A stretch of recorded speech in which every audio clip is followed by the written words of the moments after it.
हम जो दिया हुआ है हम नाम जप करें, मंत्र जप करें। किन्नरी पटेल, महाराष्ट्र, नासिक से। दादा वल्लभ श्री हरिवंश।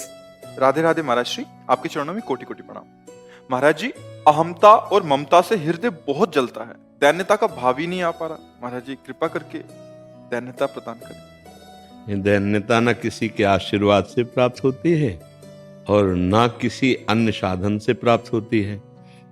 केवल एकमात्र सदगुरुदेव या भगवत प्रेमी महात्मा के कृपा कटाक्ष से प्राप्त होती है, क्योंकि महापुरुषों के संग से अहम का मर्दन हो जाता है।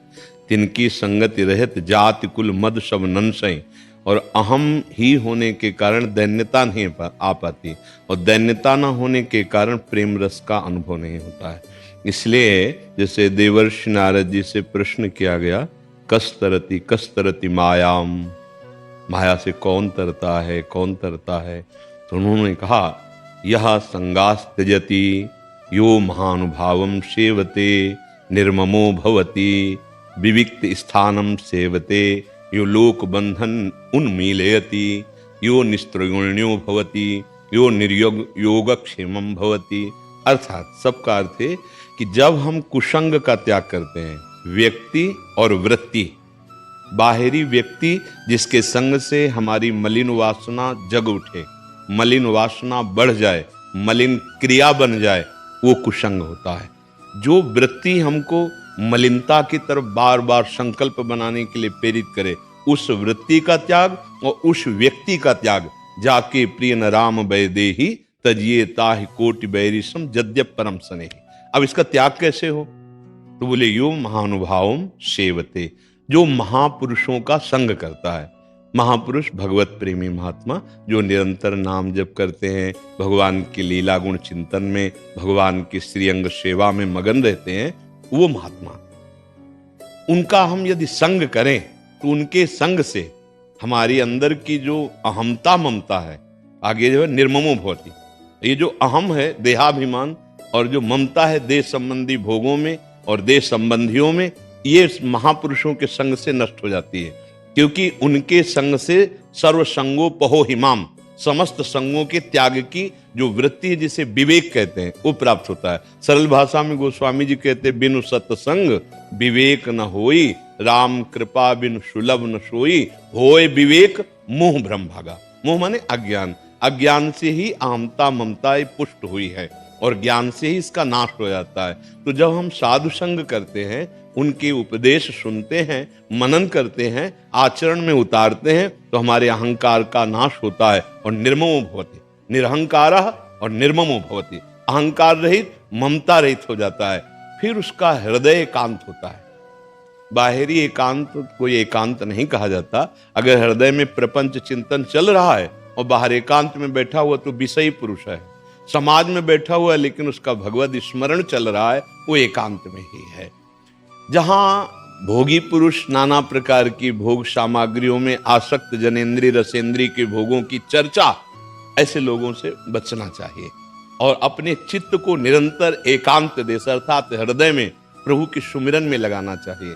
सर्वात्मना न विसजेत बहिरिंद्रियाणि एकश्चरन रहश्चित्त मनन्ते, से जो अपने चित्त को चित्तचोर प्रभु के नाम में रूप में लगाता रहता है, वो त्रिगुणातीत हो जाता है।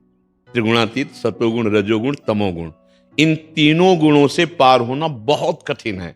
स्वयं भगवान कह रहे, दैवी हेषा गुणमयी मम माया दुरत्तया मामेव ये प्रपद्यन्ते माया मेताम तरन्ति। जो भगवान का शरणागत होकर उनका नाम जप करता है, चिंतन करता है, तो भगवान उसे त्रिगुणातीत अवस्था देते हैं, तभी उसकी अहमता ममता नष्ट हो जाती है।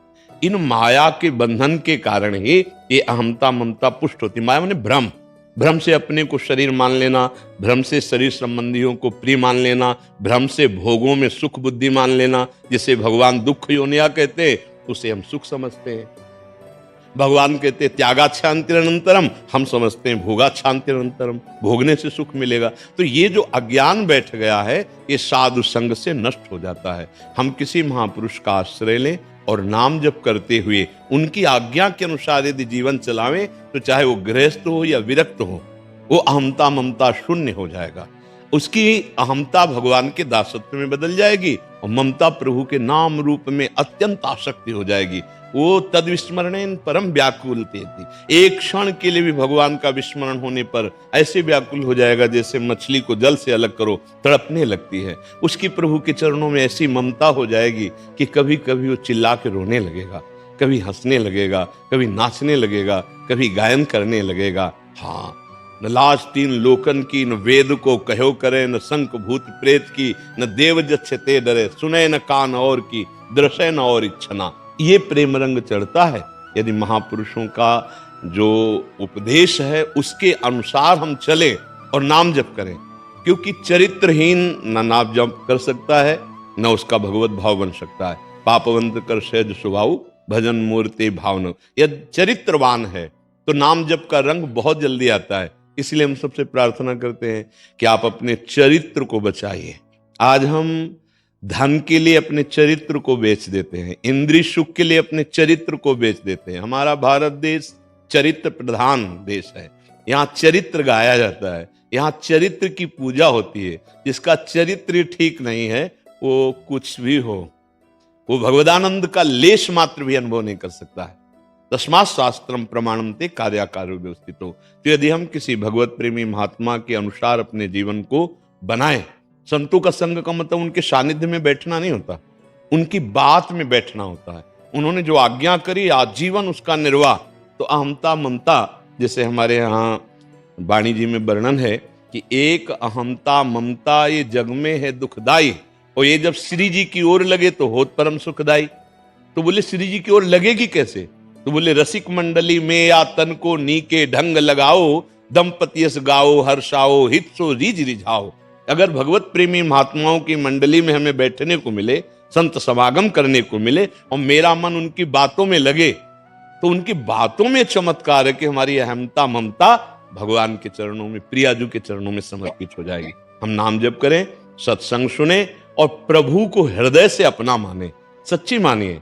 आज भी आप जिसको पति माने हुए हैं, पुत्र माने हुए हैं, वो प्रभु ही हैं। अगर प्रभु अंतर ध्यान हो जाए तो उस शरीर को आप एक क्षण भी प्यार नहीं करेंगे, मतलब प्रभु को ही प्यार कर रहे हैं। तो जानकर प्यार कीजिए, प्रभु मानकर, तो आप मुक्त हो जाएंगे, आप भक्त हो जाएंगे। अनजाने में आप प्यार कर रही हैं, लगता है कि शरीर मेरा पति है, पर कहीं ना कहीं आपके हृदय में वो अंदर बैठे हुए प्रभु का आदर हो रहा है। क्योंकि जब प्रभु अंतर ध्यान हो जाते तो उस शरीर को फूंक दिया जाता है, उस शरीर को गाड़ दिया जाता है। हम शरीर का आदर नहीं करते अनजाने में भी, लेकिन उस प्रभु को यदि हम जान करके भजन करें तो हम मुक्त हो जाएंगे।